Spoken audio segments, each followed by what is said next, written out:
Hello, कैसे हैं आप लोग। आई होप आप अच्छे होंगे। तो आज का जो हमारा टॉपिक है वो हम करने वाले हैं एक्सपेंडिचर के ऊपर डिटेल्ड डिस्कशन, एकदम डिटेल्ड डिस्कशन। ठीक है। और इसका क्लासिफिकेशन भी करेंगे, इसके टाइप्स के बारे में बात करेंगे कि what is revenue expenditure, what is capital expenditure, what is deferred revenue expenditure. So will talk about everything. ठीक है। तो आइए पढ़ते हैं और फिर साथ के साथ समझते हैं, ताकि आप एग्जाम्स में अगर आपके एग्जाम्स में अगर ये क्वेश्चन पूछे तो आप इसे लिख भी पाए। ठीक है। Expenditure. So expenditure is the amount spent or liability incurred for purchasing of assets, goods or taking services. ठीक है। तो एक्सपेंडिचर क्या है? कोई भी अमाउंट जो आपने खर्च किया है, खर्च किया है, ठीक है, या कोई भी लाइबिलिटी इनकर हो गई है, ठीक है, किस चीज के लिए? एसेट खरीदने के लिए, गुड्स खरीदने के लिए, या कोई सर्विस अवेल करने के लिए। तो कोई भी अमाउंट अगर आप खर्च कर रहे हो, ठीक है, और ज़रूरी नहीं है कि आपके पास वो अमाउंट है ही, तो उस केस में क्या होता है, लाइबिलिटी इनकर हो जाती है। मैं एक एग्जांपल से बात करता हूँ। सोचिए आप एक बड़ी मशीन खरीद रहे हैं, लेकिन आपके पास फंड नहीं है, you don't have sufficient fund to buy that machine. So in that case you will take a loan from outside to buy that particular machinery. तो उस केस में क्या होगा, लाइबिलिटी इनकर हो जाएगी ना। आपके पास पैसे नहीं है तो आपने क्या किया, लोन ले लिया, लोन लेके मशीन खरीदना। तो लोन लेने के केस में क्या होगा, मशीन लोन लेने के केस में क्या होगा, फिर लाइबिलिटी इनकर हो जाएगी। ठीक है। तो एक्सपेंडिचर का मतलब बस वो अमाउंट स्पेंड ही नहीं आता, बस अमाउंट स्पेंड ही नहीं आता। कभी कभी क्या होता है, लाइबिलिटी अगर वो इनकर की गई है, या अगर कोई लाइब लोन हमने लिया है, तो वो भी एक्सपेंडिचर के अंदर अंदर आ जाता है। लेकिन हमें ध्यान रखना है, वो लोन जो हमने लिया है या तो एसेट खरीदने के लिए, या गुड्स खरीदने के लिए, या सर्विस अवेल करने के लिए लिया है। ठीक है। Now let's move to the types of the expenditure. तो एक्सपेंडिचर के तीन टाइप हैं बेसिकली। एक है हमारा कैपिटल एक्सपेंडिचर, दूसरा है हमारा रेवेन्यू एक्सपेंडिचर, और तीसरा है हमारा डेफर्ड रेवेन्यू एक्सपेंडिचर। ठीक है। तो आइए सबसे पहले टाइप की बात करते हैं, कैपिटल एक्सपेंडिचर के बारे में। So it is an expenditure incurred to purchase fixed assets or improving the existing fixed assets, which will increase the earning capacity of the business, that is will give benefits for of enduring nature। ठीक है। तो ऐसे expenditure जो कि fix asset को purchase करने के लिए किए गए हैं। फिक्स एसेट क्या होता है, ऐसे एसेट जो हमने अपने बिजनेस में यूज करने के लिए रखे हैं, लॉन्ग टर्म में यूज करने के लिए रखे हैं, ना कि बेचने के लिए। ठीक है। तो फिक्स एसेट को खरीदने के लिए जब हम कोई एक्सपेंडिचर इनकर करते हैं, या हम किसी पुराने फिक्स एसेट की कंडीशन को इंप्रूव कर देते हैं, एग्जिस्टिंग फिक्स एसेट्स की कंडीशन को इंप्रूव कर देते हैं, जिससे कि हमारे बिजनेस की अर्निंग कैपेसिटी बढ़ जाए, या तो नया एसेट खरीद रहे हैं, या तो पुराने वाले की मरम्मत इस तरीके से कर रहे हैं, इस तरीके से उसको इंप्रूव कर रहे हैं कि उससे हमारे बिजनेस की अर्निंग कैपेसिटी बढ़ जाए। ठीक है। और ये जो बेनिफिट्स, और जब ये अर्निंग कैपेसिटी बढ़ेगी तो जो हमें बेनिफिट्स मिलेंगे वो एंड्यूरिंग नेचर के मिलेंगे। एंड्यूरिंग नेचर का मतलब है कि ऐसे बेनिफिट्स जो लॉन्ग लास्टिंग होंगे, यानी कि लंबे समय तक चलेंगे,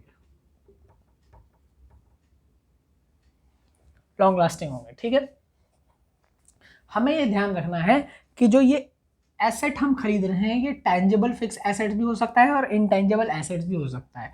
tangible fixed assets you know that, कि जिसको हम टच कर सकते हैं, जिसको हम देख सकते हैं, और इंटेंजिबल जिसको छू सकते हैं, जिसको देख सकते हैं। और इंटेंजिबल एसेट्स वो होते हैं जिसे हम देख नहीं सकते हैं, फॉर एग्जाम्पल गुडविल या पेटेंट या कॉपीराइट। ठीक। अब मैं इसका एक एग्जाम्पल जो कि हमने यहाँ पे लिखा है उसके बारे में बात कर देता हूँ। तो machinery is purchase for 5 lakh rupees to manufacture goods. तो हमने 5 लाख की मशीनरी खरीदी, जिस मशीन से हम गुड्स बनाएंगे, माल बनाएंगे और उस माल को बेचेंगे। तो अगर आप ध्यान से देखेंगे तो इस मशीन से हमारे बिजनेस की अर्निंग कैपेसिटी बढ़ गई है। So this machine has increased our capacity, earning capacity. Okay. और दूसरा, purchase of furniture, computer etcetera. ठीक है, तो आप अगर गौर से देखेंगे तो समझेंगे इस चीज को कि इसे हम, ये वो खर्चे हैं जिससे हम एसेट, ये वो एक्सपेंडिचर है जिससे कि हम एसेट खरीद रहे हैं और एसेट को हम लॉन्ग टर्म में यूज करते हैं, और इससे हमें क्या होता है, ये लॉन्ग टर्म में बेनिफिट देता है, लॉन्ग लास्टिंग बेनिफिट देता है और हमारे बिजनेस की अर्निंग कैपेसिटी बढ़ती है। एक बात मैं और बताना चाहूंगा जो यहाँ नहीं लिखी है, और जनरली जो होता है, ये जो कैपिटल एक्सपेंडिचर होते हैं ये इरेगुलर नेचर के होते हैं, यानी कि ये एक्सपेंडिचर ना ऐसा नहीं है कि इनका कोई फिक्स पीरियड ऑफ टाइम है कि हर 2 महीने पे या हर महीने या हर वीक पे हमें खर्चा करना है, नहीं, क्योंकि मशीन है, आप 5 साल में एक बार खरीदते हो, ये 6 साल में एक बार खरीदते हो, 10 साल में एक बार खरीदते हो, और उसके बाद जब वो मशीन खराब हो जाती है उसके बाद दूसरी नई मशीन खरीदते हो। ठीक है, तो इनका कोई ये नहीं है कि फिक्स टाइम है कि हर महीने हम ये खर्चा कर रहे हैं, हर महीने ये एक्सपेंडिचर कर रहे हैं।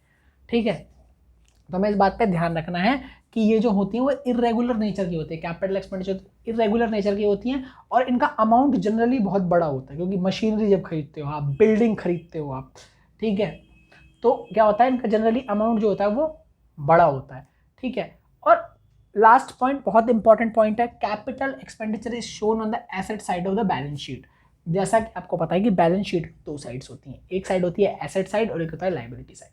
तो एसेट साइड पे हम दिखाते हैं कैपिटल एक्सपेंडिचर को, क्योंकि जब जब हम कैपिटल एक्सपेंडिचर करते हैं उससे एक एसेट फॉर्म होता है।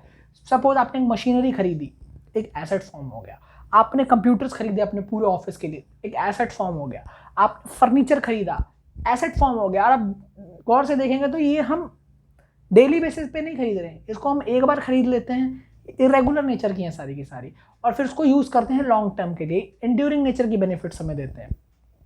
ठीक है, तो इससे एक एसेट फॉर्म होता है, इसीलिए जो कैपिटल एक्सपेंडिचर होते हैं उसे हम कहाँ दिखाते हैं, asset side of balance sheet पे, asset side of balance sheet पे capital expenditure is shown on the asset side of the balance sheet. तो आई होप कि आपको ये जो हमने बात करी है वो पूरा का पूरा समझ में आ गया है। If you did not understand anything, please let us know in the comment section.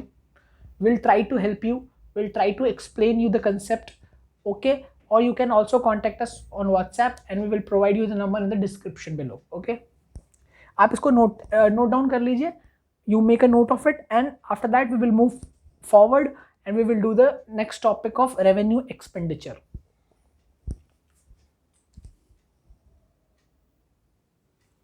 तो सेकंड टाइप जो हमारा है वो है एक्सपेंडिचर का, वो है रेवेन्यू एक्सपेंडिचर। तो आइए रेवेन्यू एक्सपेंडिचर की बात कर लेते हैं।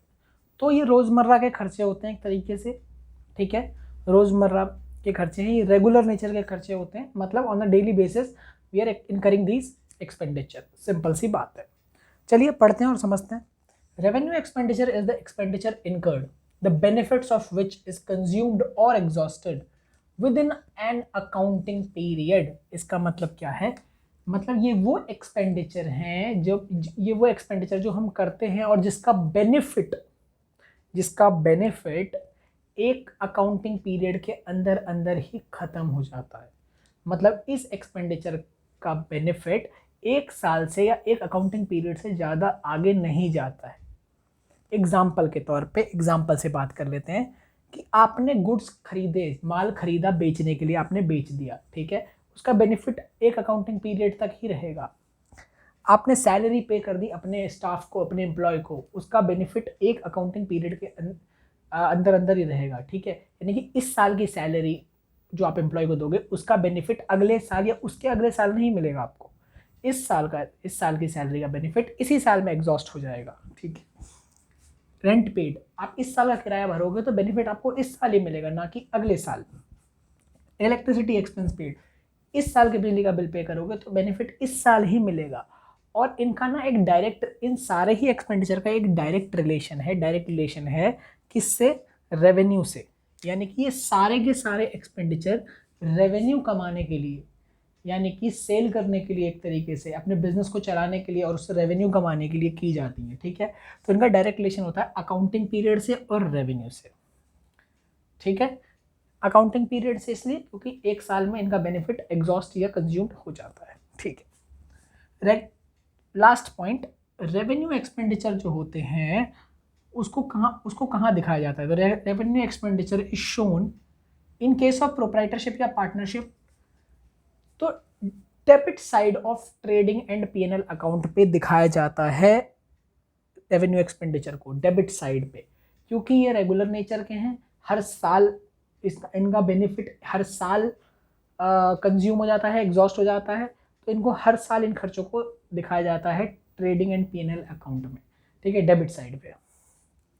इन केस ऑफ कंपनीज के केस में expense part of the statement of PNL में, यानी कि एक स्टेटमेंट ऑफ पीएनएल बनती है, एक स्टेटमेंट ऑफ पीएनएल बनता है, और उस एक्सपेंस स्टेटमेंट ऑफ पीएनएल में एक पार्ट होता है एक्सपेंस करके, ठीक है। उस पार्ट में उस एक्सपेंस पार्ट में हम क्या दिखाते हैं, रेवेन्यू एक्सपेंडिचर को। Now in case of NPO का मतलब नॉट फॉर प्रॉफिट ऑर्गेनाइजेशन, इसमें हम डेबिट साइड, डीआर का मतलब डेबिट है यहाँ पे, तो debit side of income and expenditure को में दिखा देते हैं, और ऑब्वियस सी बात है वो एक्सपेंडिचर के साइड ही दिखाएंगे, क्योंकि इसका नाम ही रेवेन्यू एक्सपेंडिचर, उसको एक्सपेंडिचर के साइड ही दिखाएंगे, ऑब्वियस सी बात है। और ये हर साल का खर्चा होता है, ठीक है, ये इसका बेनिफिट लॉन्ग लास्टिंग नहीं होता है, प्लीज रिमेंबर दिस। तो ये हर साल का एक्सपेंडिचर है, ठीक है, इसको आप नोट कर लीजिए, आप इसका एक नोट बना लीजिए, और उसके बाद हम बढ़ेंगे अगले टॉपिक पे। मैं एक बार दोबारा बता देता हूँ, ये रेगुलर नेचर के खर्चे होते हैं, हर साल ये हर डेली बेसिस पे खर्चे होते हैं, और इनका बेनिफिट एक अकाउंटिंग पीरियड तक ही सीमित है, ठीक है। आप इनको नोट कर ले, you make a note of it, and after that we will do the deferred revenue expenditure, the topic of deferred revenue expenditure.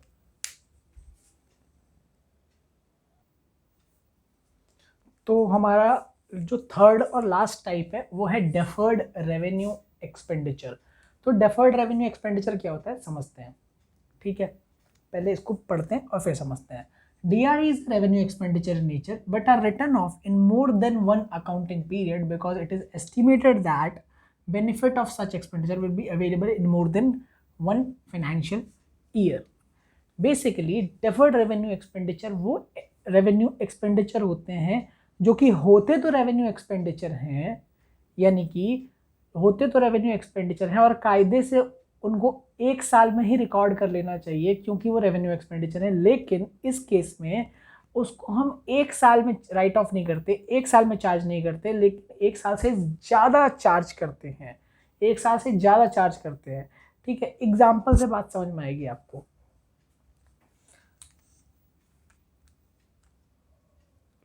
जैसे कि आपने विराट कोहली से 10 करोड़ का ऐड करवाया, यानी कि आपने 10 करोड़ रुपीस विराट कोहली को दिए ऐड करने के लिए, ठीक है। अब ये एक्सपेंडिचर बहुत बड़ा है, इस इतने बड़े एक्सपेंडिचर को हम एक साथ बैलेंस शीट में नहीं डाल सकते, सॉरी एक साथ हम पीएनएल में नहीं डाल सकते डेबिट साइड, क्योंकि ये रेवेन्यू एक्सपेंडिचर है, इससे हम रेवेन्यू जनरेट करेंगे, ऐसा एक्सपेंडिचर जो हम रेवेन्यू जनरेट करने के लिए कर रहे हैं, तो इससे रेवेन्यू जनरेट होगा विराट कोहली से जब हम ऐड करवाएंगे। बट इसका बेनिफिट जो है ना, जो ये 10 करोड़ आपने दिए विराट कोहली को, अब ये एक साल में ही नहीं आप वसूल कर लोगे, ये ऐड चलाओगे आप कम से कम 5 साल फॉर एग्जाम्पल। तो जब इसका बेनिफिट 5 साल तक मिलेगा तो हम सारा का सारा 10 करोड़ एक साल में क्यों डाल दे पीएनएल में, तो हम क्या करेंगे, हर साल 2-2 करोड़ पीएनएल में डालेंगे, हर साल 2-2 करोड़ खर्चे की तरह दिखाएंगे,